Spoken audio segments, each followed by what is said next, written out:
National Weather Service in Cleveland has issued a severe thunderstorm warning for Knox County until 10:15 p.m.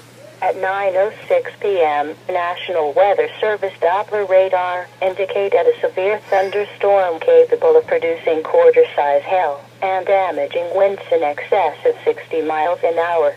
This storm was located near Fredericktown and moving east at 15 miles an hour. Locations impacted include Mount Vernon, Gambier, Danville. This is a dangerous storm. Seek shelter inside now and stay away from windows.